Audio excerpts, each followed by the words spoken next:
Hi, my name is Jen and welcome to the Book Refuge. And it is still the middle of the polar vortex in the Midwest right now. It's been -20 or snowing for the last 2 weeks. I've been stuck in my house for days, guys, because if it's not too cold to go anywhere, then there's too much snow. And like I'm sitting in front of my windows and literally I'm on the first floor and the snow is all the way up my deck. Like it's filling up the area because of the snow drifts. Like it's crazy. So anyway, but enough of that.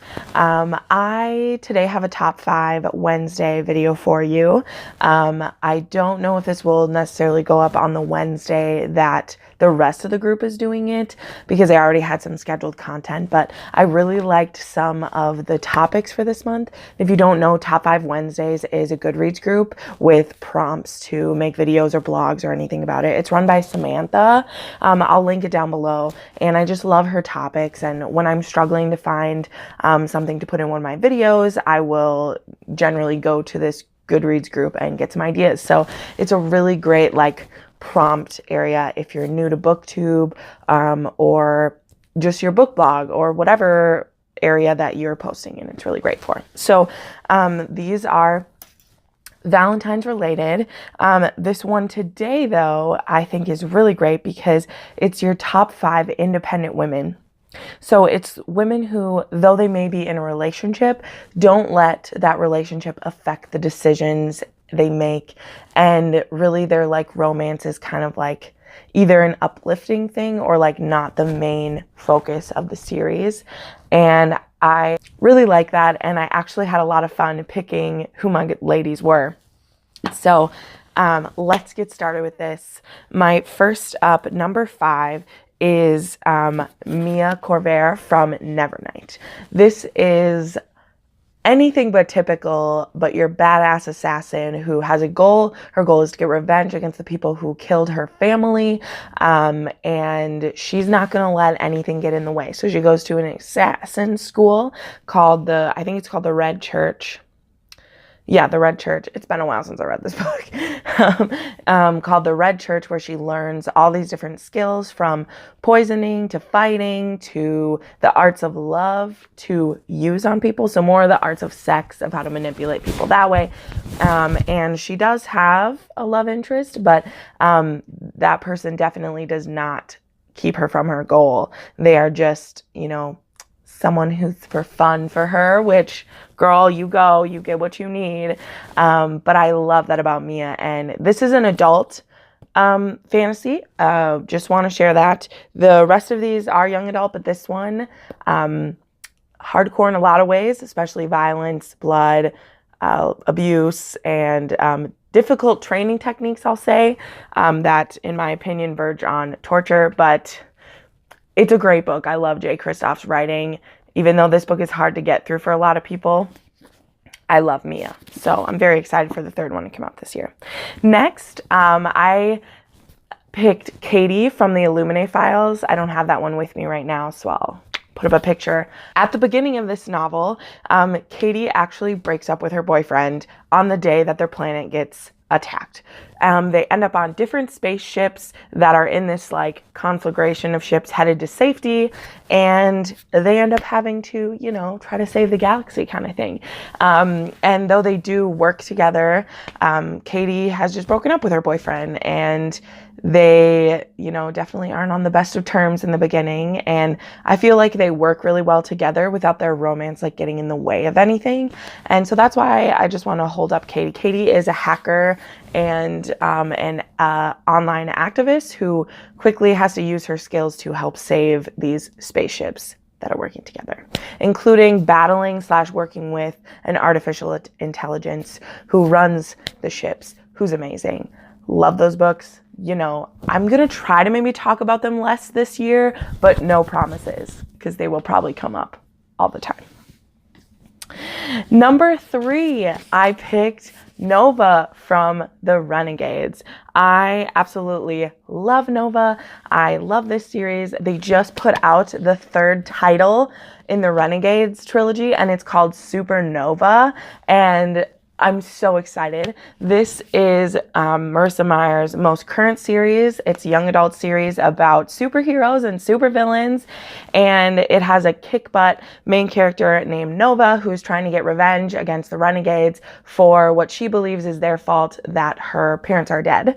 And so she decides to infiltrate them as a superhero, even though she's really working for the villain side, and that may or may not involve flirting with a superhero named Adrian, who has the power. So her power is if she touches you, she can put you to sleep, as well as she doesn't need to sleep. So that's her power. Adrian's power is anything that he sketches, he can bring to life, as well as making like sentient life. Like they really need to get more into that, because he like draws these little animals and they're alive. So I feel like they need to touch on that at some point, that he can make sentient life. But, you know, whatever. I feel like Marissa made something really cute as like an idea, but then, so I don't know. I don't know if she's going to do more with that, but anyway, not talking about Adrian, talking about Nova. She is a little bit blinded by revenge, you know, who wouldn't be, but as well as she is very aware of, you know, I'm not going to get involved with this person. If I am getting involved, it's going to be to use the situation to my betterment. And I like that about her. Girl is driven. Next up, I have Katza from Graceling by Kristen Kishore. Katza is amazing. She's kick butt. She lives in this world of the Midlands Midlands is the name of her country. Where does she actually live? What is called the Midlands. Anyway, and she has the power of fighting. So in this world, everyone has not everyone, but some people have a grace. Sorry, you can't read this because of the light. And her power is the power of fighting. So if anyone's going to attack her, she's able to like always get away.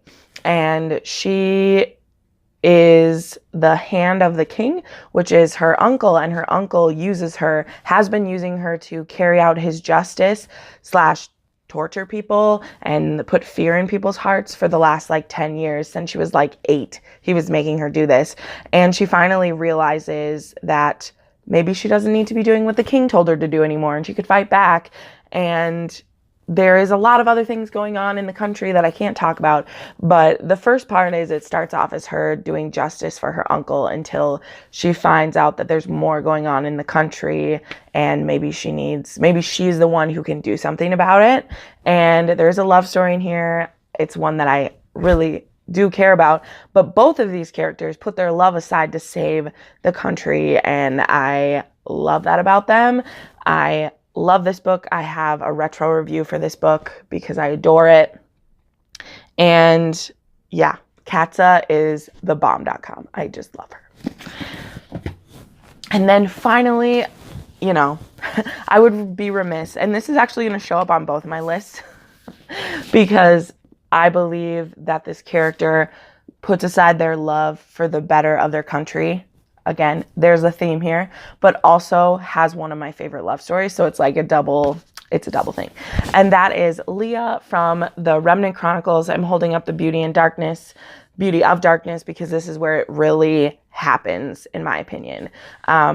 We have a pretty well-established love story by this point, and Leah has to make some hard decisions, and they were heartbreaking, and they just hurt me. They hurt me in the heart, but she needs to save the people from 2 countries, from all of their countries. And that might involve having to say no to something that her heart really wants. And it's just she has such character growth, because this whole series, The Remnant Chronicles, starts with her running away from an arranged marriage. And it starts with her not wanting the role that society tells her she needs. And then she makes this huge arc where now she realizes it's not about what I want, it's about what everyone needs.